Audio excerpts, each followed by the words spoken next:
Nii, on näha, jah? Ja on väga ilusti näha.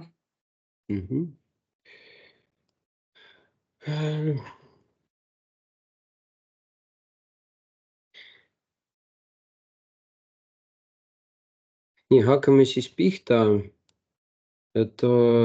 Olen Jevgeni Chernomorov, olen Magma AS juhatuse liige.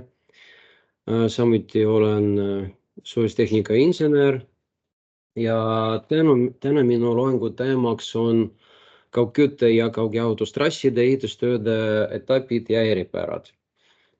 Eile õhtul, kui valmistasin ette tänaseks loenguks, panin ühe täiendava sõna siis nimetuse juurde kaugjahutus ehk tänapäeval kaugkütte ja kaugjahutustrassid, nende ehitamise etapid ja eripärad põhimõtteliselt samasugused. Tahaks natuke rääkida ettevõttest, kus töötan. Magma on turul juba 33 aastat. Asutas ettevõtted minu isa, Valeri Chernomorov, 33 aastat tagasi. Aga kahjuks tema lahkus peaaegu 10 aastat tagasi ja nüüd mina ja partnerid siis liigume Magma arendusega ja ehitustöödega edasi. Magma tänapäeval asub ühel juhtivatest positsioonidest kaugkütte ja kaugjahutustrasside ehitamise ja rekonstrueerimise osas Eestis. Igal aastal me ehitame ja renoveerime ligi 12-18 kilomeetrit trassi. Meie juures töötab ligi 50 inimest. Eelmise aasta käive oli natuke üle 13 miljoni euri ja turul tegutseme juba pikaajaliselt. Räägin natuke meie teenustest, meie põhitegevusala on kaugkütte ja kaugjahutustrasside ehitustööd. Samuti tegeleme gaasitrassidega, gaasitöödega, tehnoloogiliste torustike ja seadmete montaažitöödega, katlamajade ehitusega, tööstuskatelde remonditöödega, siis lihtsalt tegeleme surveseadmetöödega, keevitustöödega ja metallkonstruktsioonide püstitamisega.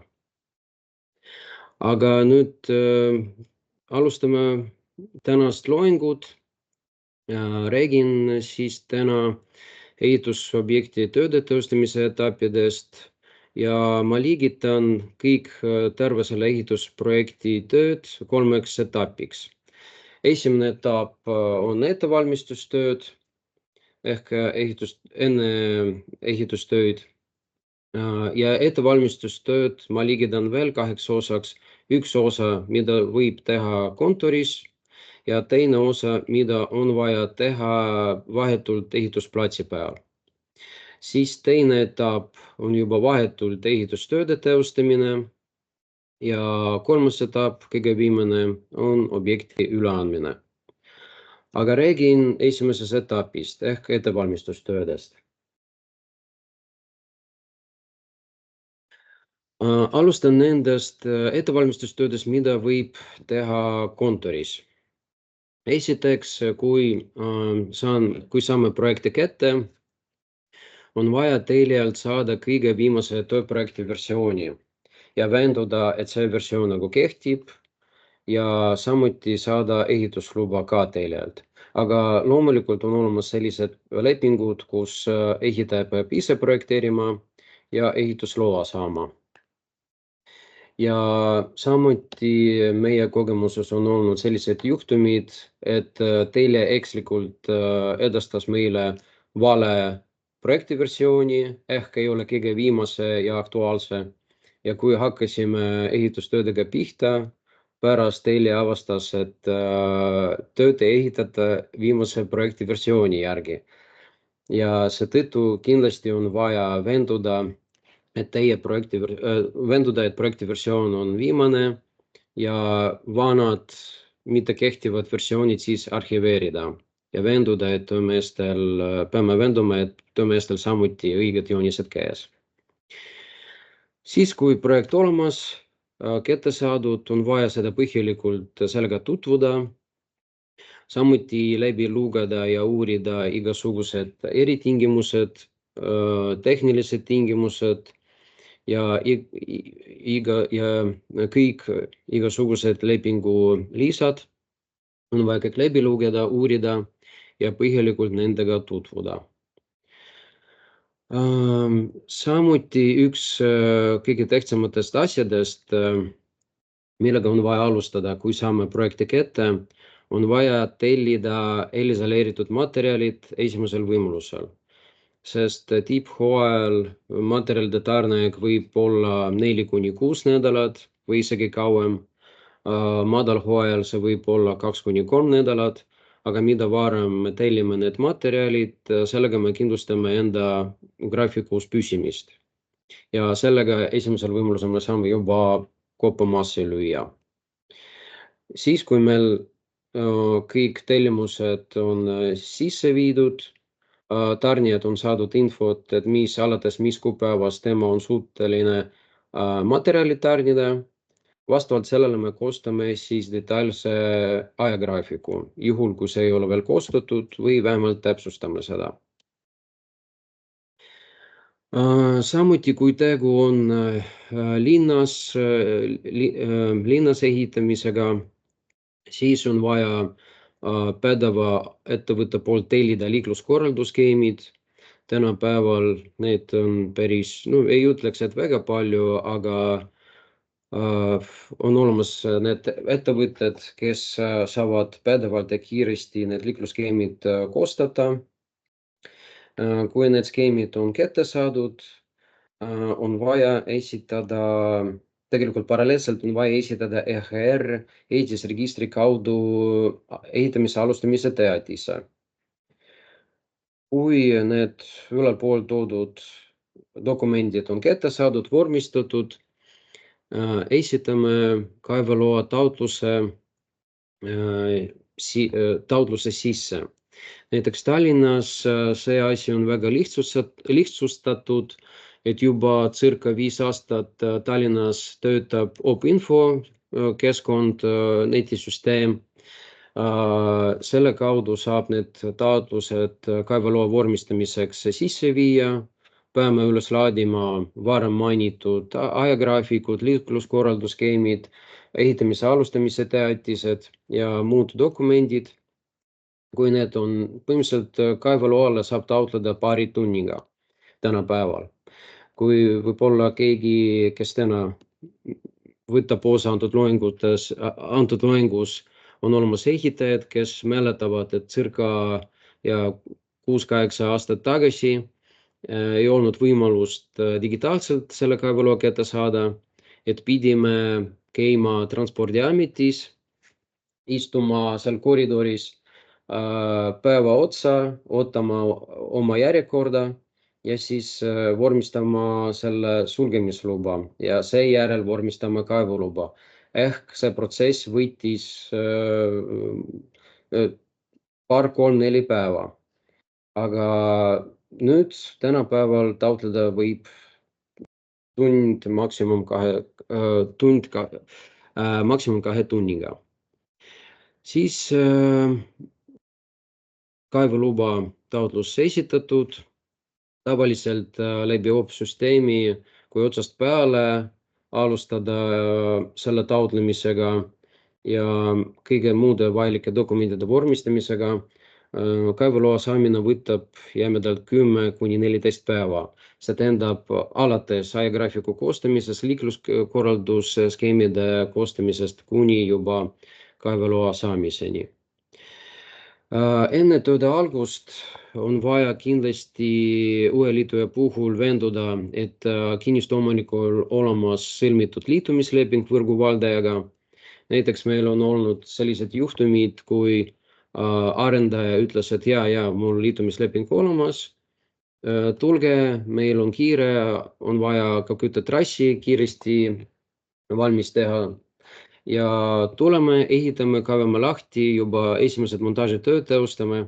Tahame kutsuda kohaliku võrguvaldaja esindajad kohale, et tema võtaks käidud tööd vastu. Siis pärast selgub, et liitumislepingut ei ole ja lihtsalt võrguvaldaja loobub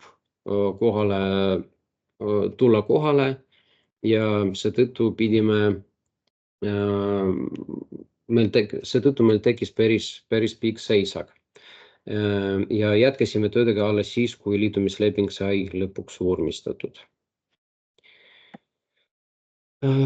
Siis samuti, kui leping ette näeb, on vaja ehitajal vormistada igasugused kindlustused, see on tavaliselt kaarkindlustus ehk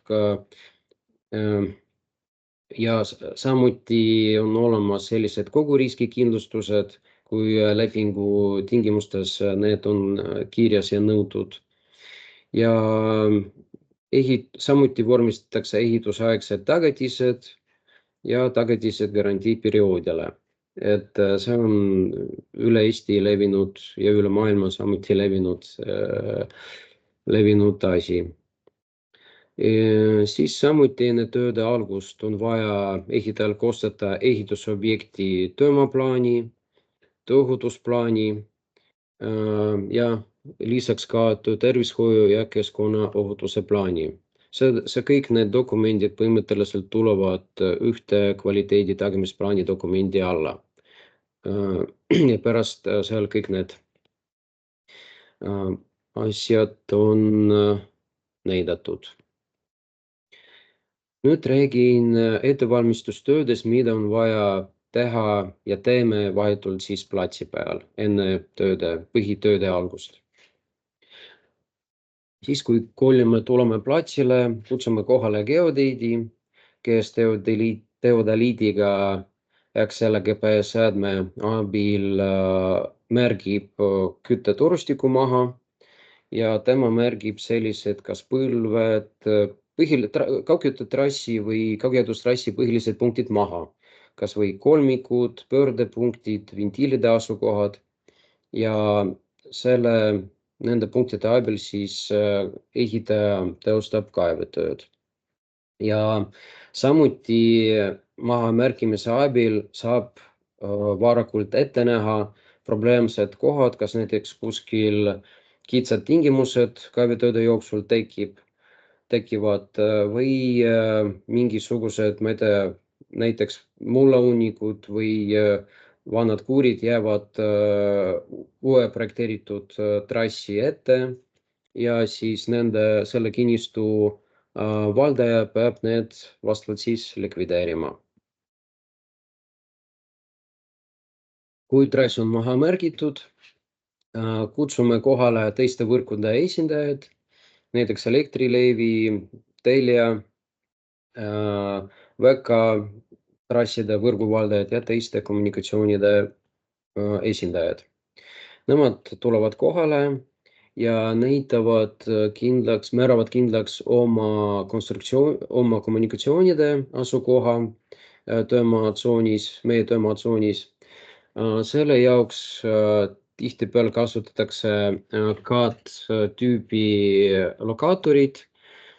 Nende abil võib määrata nende elektrikaablite asukoha ja kui ühendada selle generaatoriga, et on võimalik suure täpsusega määrata samuti nende kommunikatsioonide sügavust. Ja siis, kui teiste võrkude esindaja määrab kaablite asukohad kindlaks, märgib ballonvärviga tema asukoha ja samuti sügavuse. Siis on vaja enne tööde algust leida ja kooskõlastada maaomanikuga materjalide ladustamiskohad, kõik ladustamiskohad ja soekute paigalduskohad. Kui see plats on välja valitud, heakskiit maaomaniku käest on kätte saadud, siis tarnitakse materjalid platsile.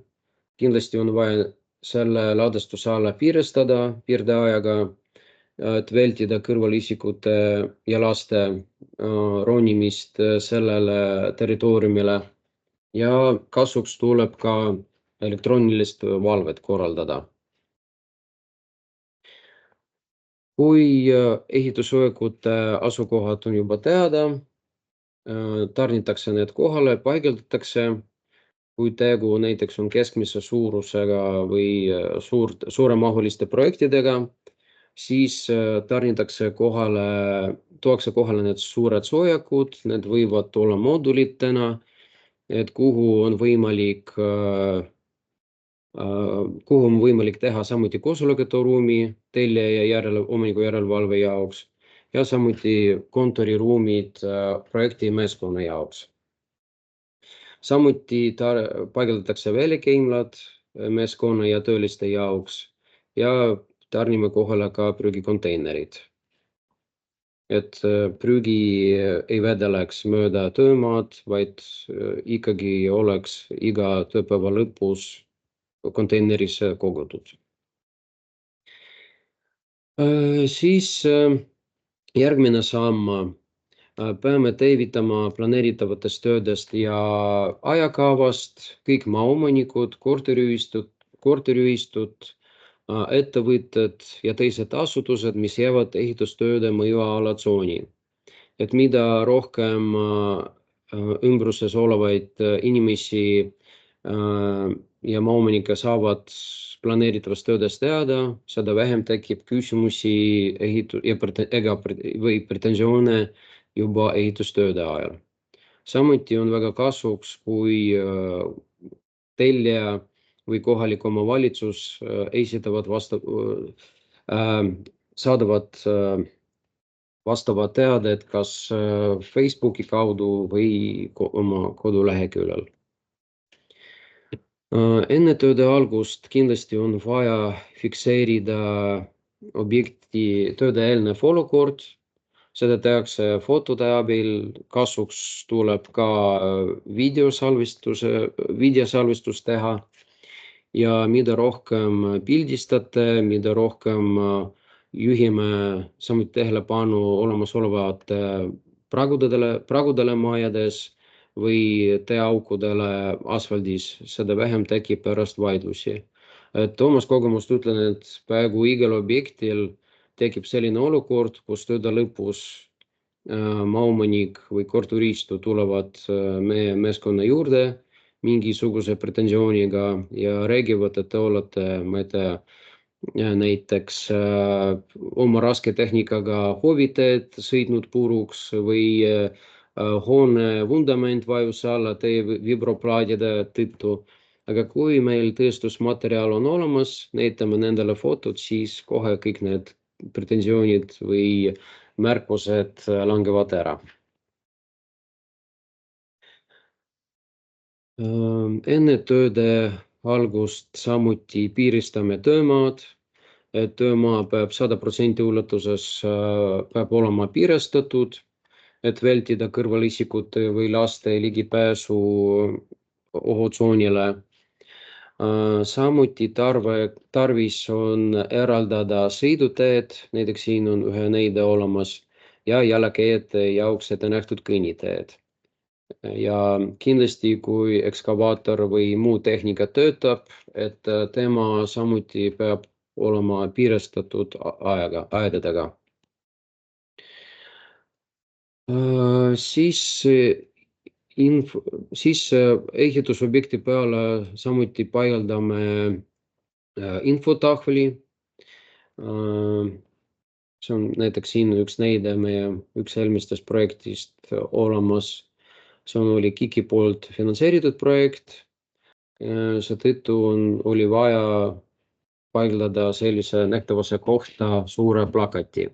Ja mõned tellijad samuti nõuavad, et oleks üldine suur infotahvel paigaldatud ja vahetult siis töömaa kõrvale paigaldame lisaks kollased objekti infotahvli, kus kõik vajalikud kontaktid ja andmed objekti kohta koos kuupäevadega nagu kirjas.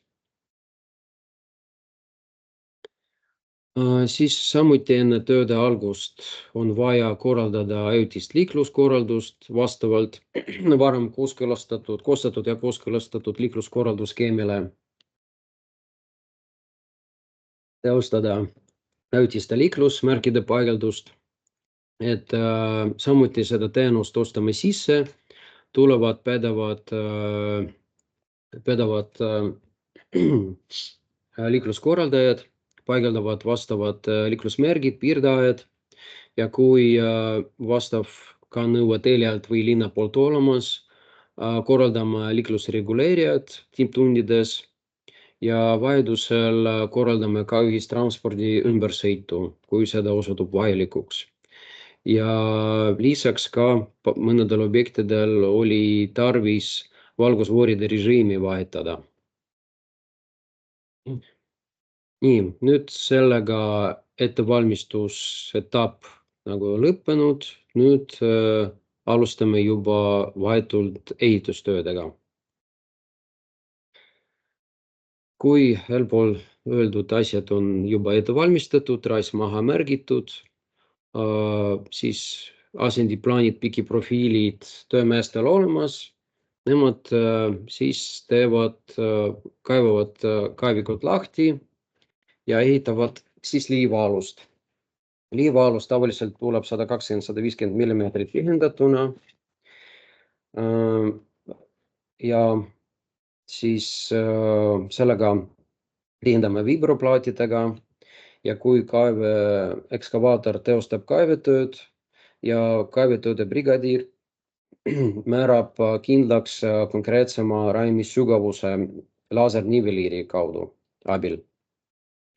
Et selle jaoks kasutame niveliiri, on räpper olemas, kus on kirjas absoluutkõrgusmärk ja sellest absoluutkõrgusmärgist mõõdistame laaserniveliiriga selle kaeviku põhja.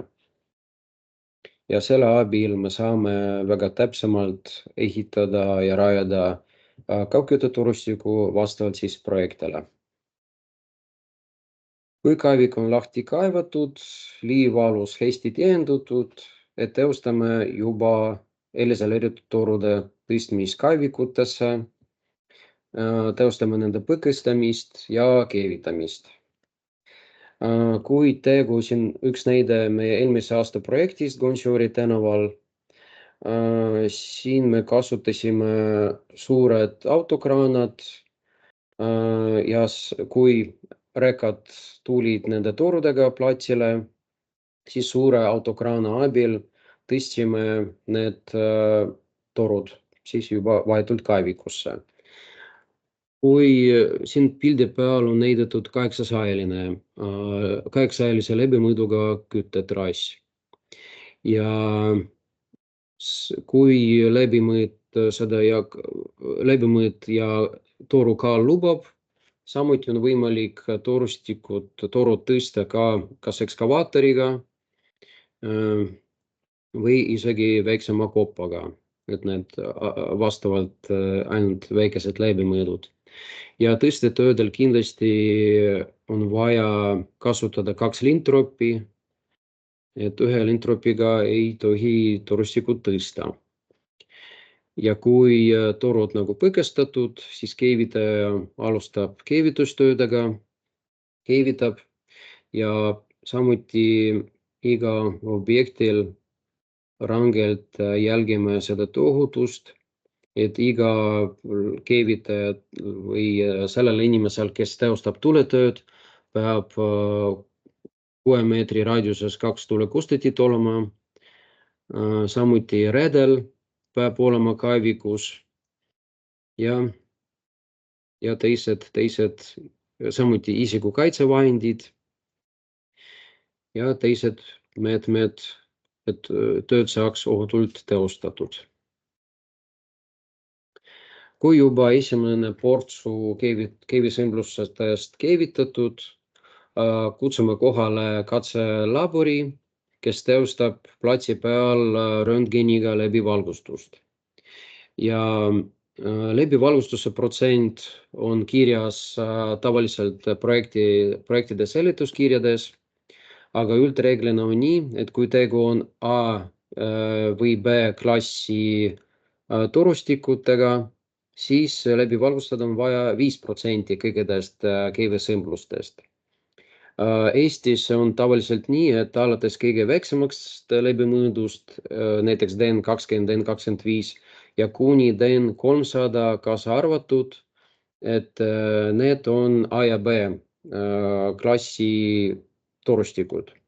Kui tegu on C-klassiga torustikud, Eestis on üldreeglina DEN 350 kaasa arvatud ja ülespoole, siis sellisel juhul on vaja läbi valgustada juba 20%.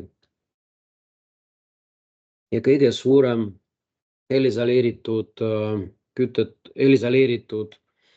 küttetrassid Eestis on läbi mõõduga 1000.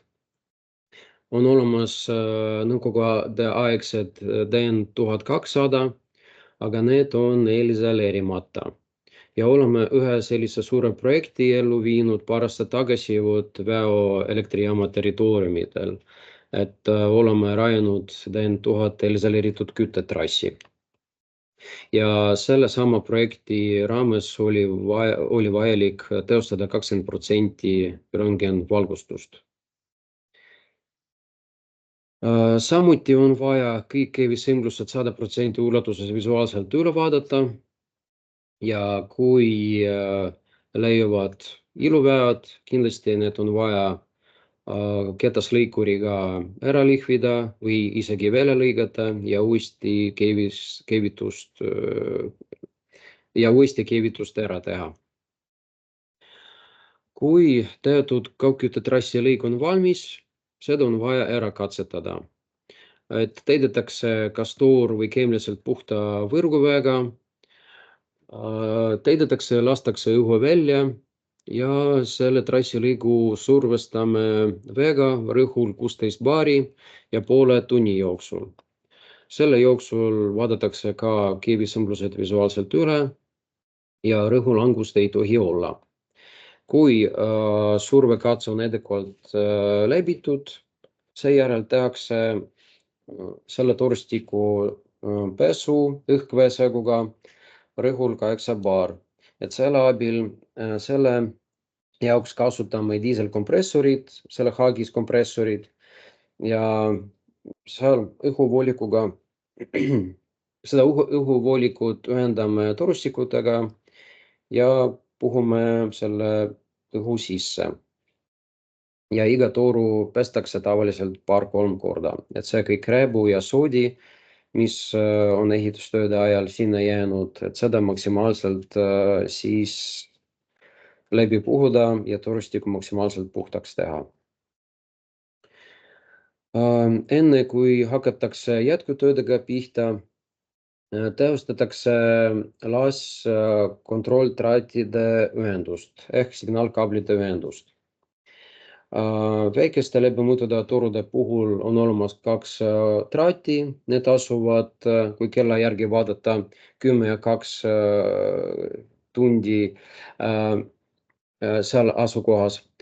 Ja nende traatide abil saab kindlaks määrata ja mõõdistada 2 parameetri.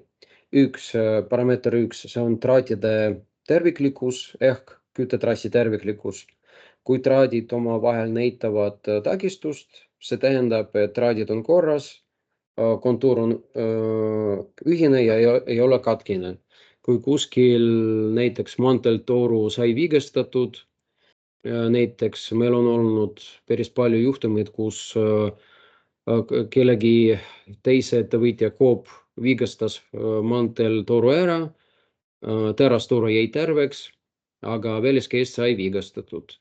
Traat samuti läks katki ja juba tervikliku kontuuri mägeriga ei saa ära mõõdistada.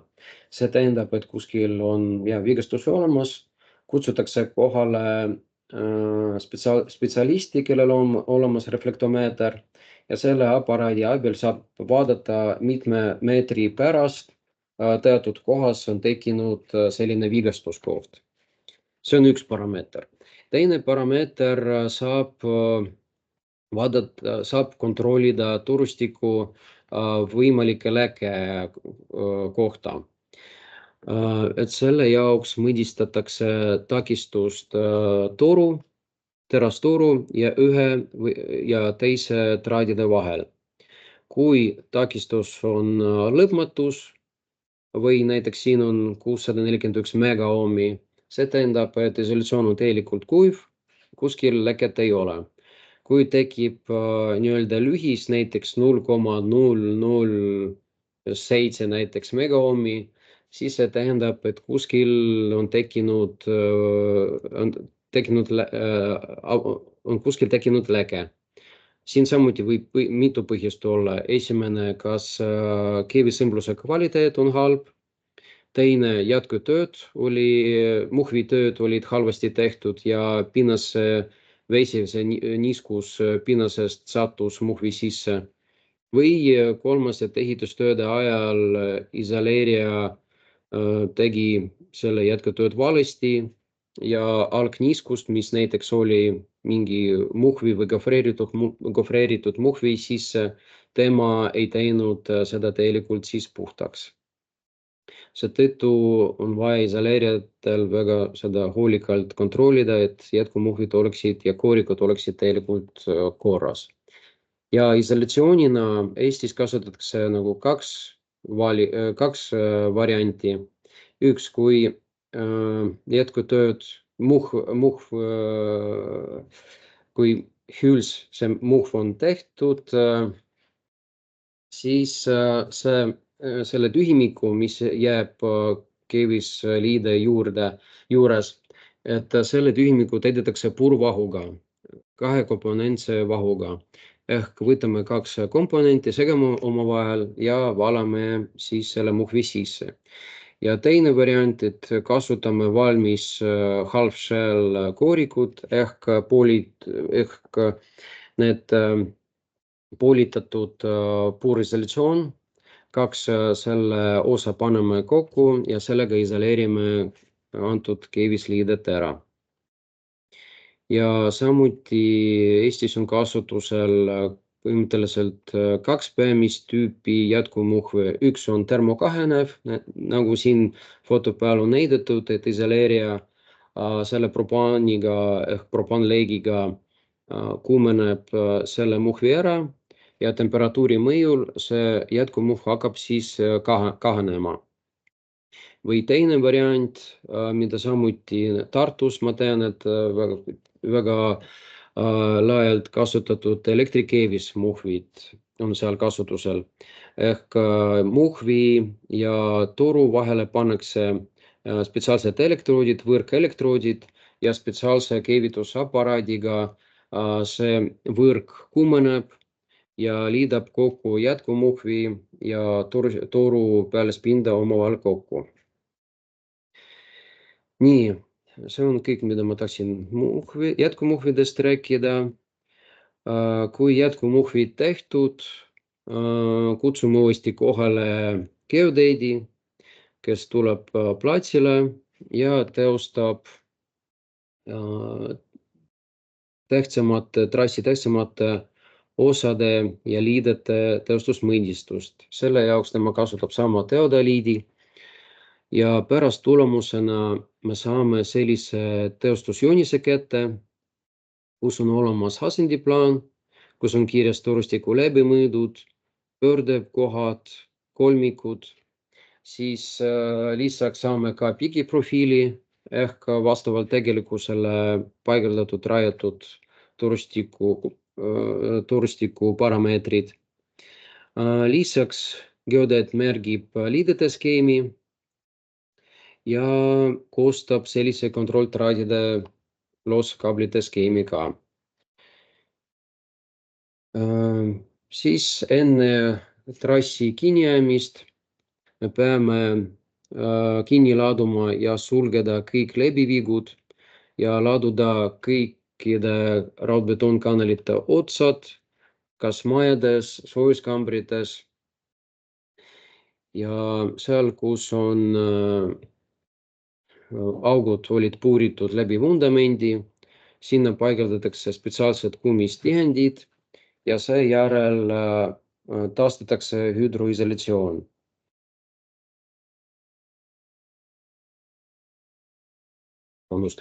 Et siin foto peal on näha, kui näiteks ühe maja vana siseviig, mis asus raudbetoonkanalis, sai kinni laotatud fiboblokkidega ja pärast sai peale pandud hüdroisolatsioon. Seda kindlasti ehitaja peab tegema vastavalt sellele, kas see on projektis märgitud või mitte. et sellega ehitaja kindlustab sellist olukorda, et tihtipeale, kui tegu on vana nõukaaegse siis küttetrassiga, mis on rajatud kanalites, et pinnasevesi või vihmavesi satub nende kanalitesse sisse ja see kanal mängib selle drenaaži torustiku rooli. Aga peale rekonstrueerimist, kui need vanad raudbetoonkanalid on ära lammutatud, alumised põhjad on välja võetud, et siis juba vett, kui tekib see vihmavesi või pinnasevesi, tema hakkab otsima kõige kergema teed ja tihtipeale satub keldrite sisse ja oli meil päris hulk selliseid olukordi, kus korteriühistud esitavad pretensioone, et peale meie rekonstrueerimist hakkas vihmavesi või pinnasevesi nende keldrisse sattuma. Aga tegu oli vana vundamendiga, mis on pragudega täis ja kuna raudbetoonkanalit enam ei ole, siis kuidas vesi varem jooksis ja oli ära juhtinud. Nüüd kõik jooksis keldri sisse ja seetõttu on vaja kindlasti ehitajal teostada seda hüdroisolatsiooni sellisel viisil, teha foto ja lisada käitutööde akti sisse ja sellega on välistatud igasugused vaidlused. Samuti enne teidet liivaga torustiku nurkadesse, kolmikutesse paigaldatakse sellised vahtplaadid või paisumispadjad, paisuvarupadjad.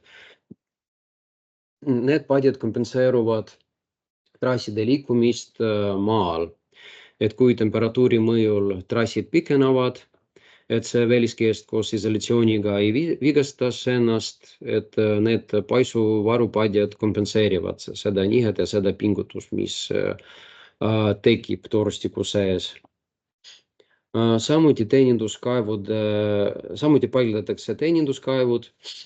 Teeninduskaevud on vaja selle jaoks, et tulevikus saaks luukide kaudu teeninda igasugused ventiilid.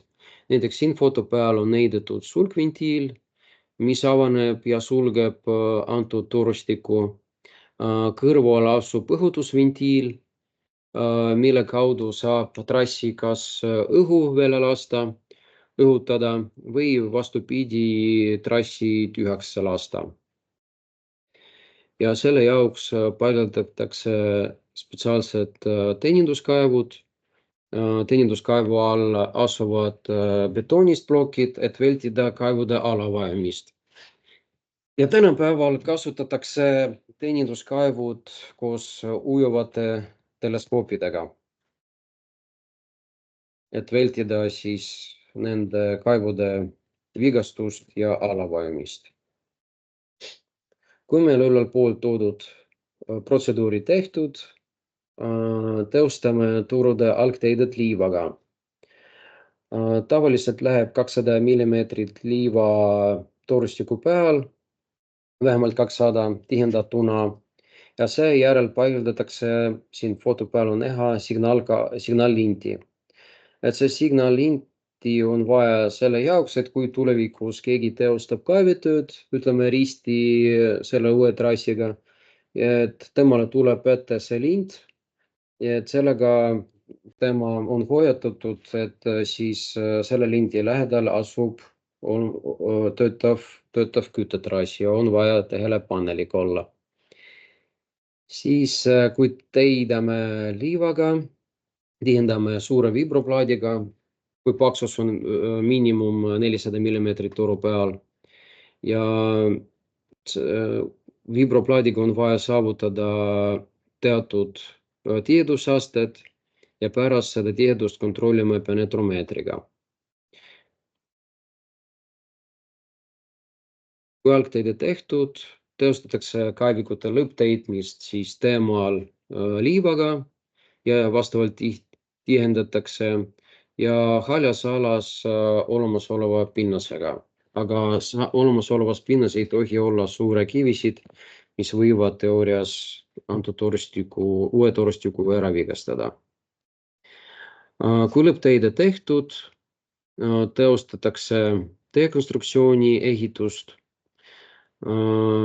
Tavaliselt see on umbes 100 või 150 millimeetrine liivast filtratsioonkiht, siis vastavalt projektile tulevad igasugused killustikualused. Need võivad olla isegi 3 fraktsioonis ja 3 kihina. Ja pärast, kui killustik on ära tihendatud, spetsiaalse aparaadiga, inspektoriga, selle tihedusaste on ära mõõdistatud ja kui see on vastuvõtu piiri sees, siis teede järelevalve või omaniku järelevalve annavad nõusolekut asfalteerimiseks.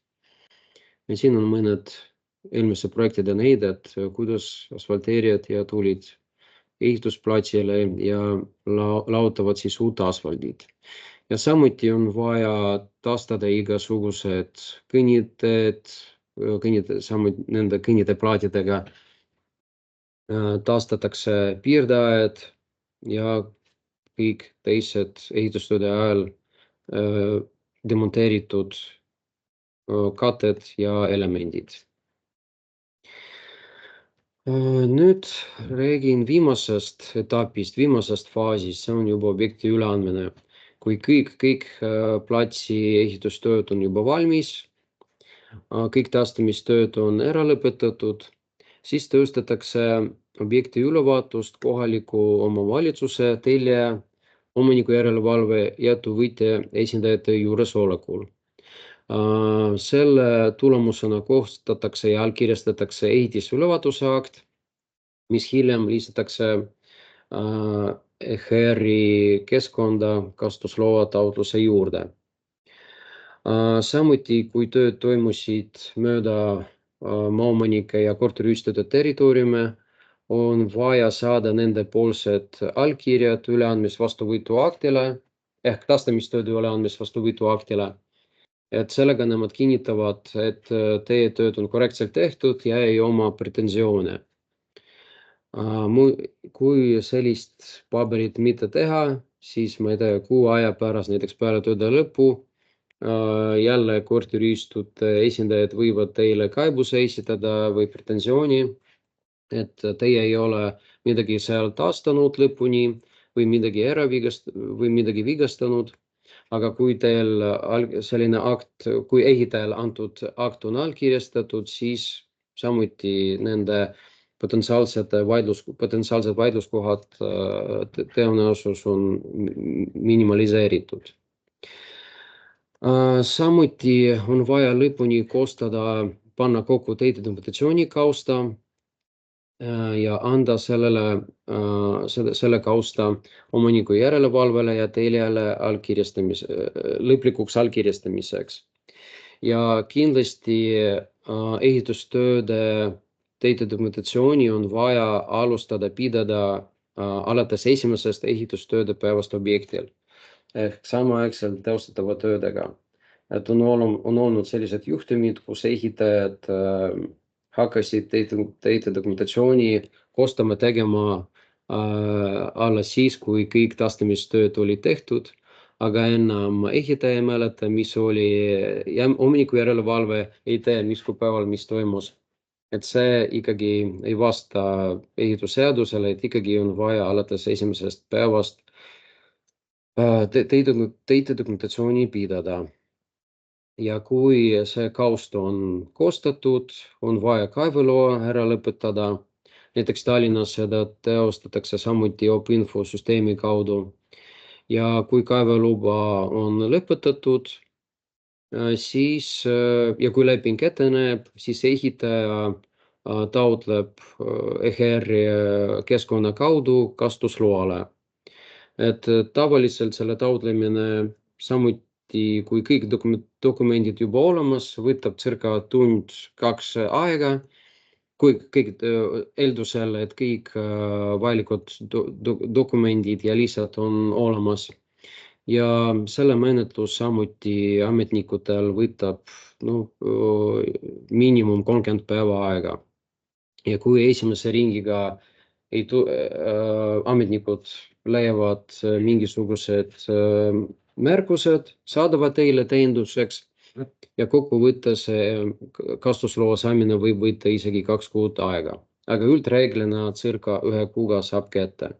Ja kogemuse järgi väiksematel kohalikel omavalitsustel võib isegi see asi tuntavalt kiirem olla, et on olnud sellised olukorrad, kus me 1 nädalaga saime kasutusloa kätte. Ja kui kõik lepingulised tööd on lõpetatud, siis ehitaja saab teha seda lõppakteerimist, esitab teile siis rahaakti, esitab rahaakti, saab autasu selle eest ja sellega siis lepingulised tööd on ära lõppenud. Ja ma arvan, see on kõik, mida ma tahtsin täna siis kaugkütte ja kaugjahutuse ehitustööde etappidest täna rääkida. Nii, kas Jah, aitäh lektorile. Kas kellelgi on küsimusi, et tõstke siis käsi ja ma saan anda mikriõiguse. Ja chati võib ka kirjutada muidugi. teen lahti?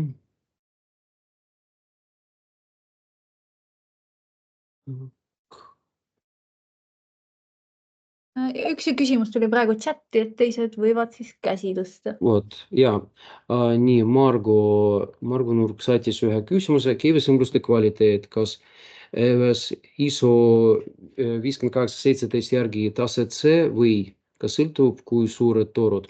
Tegelikult tihtipeal tellijad segavad 2 asja ja hommikujärved ka segavad 2 asja omavahel. Üks on nii-öelda torustikuklass, nagu täna rääkisin, see on A, B ja C torustikuklass, mis ei ole seotud kivisõmbluse kvaliteedi klassiga. Ja teine klass, teine asi on kivisõmbluste kvaliteet. Samuti seal olemas 3 klassi, aga B, C ja D klassid selle ISO 5817 järgi. BCD, B-klass, need on kõige rangemad hindamiskriteeriumid, need tavaliselt kasutatakse tuumaelektrijaamades. Kaugküttetrasside puhul väga õige, nagu olete kirjutanud, kasutatakse C-klassi järgset hindamist.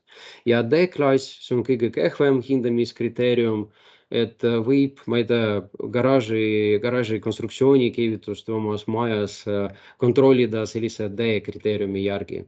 Aga üldreeglina C-klass ikkagi kõikide Eestis ehitatavate isoleeritud trasside on hindamiskriteerium.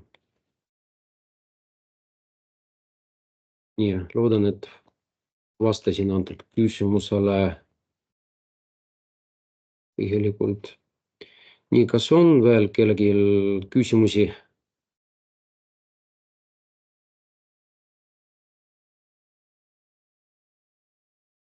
Nii, tundub, et ei ole rohkem küsimusi, et pööran veel tähelepanu, et panime chati kohaloleku kontrolli, täitke see ära, kellel veel täitmata on.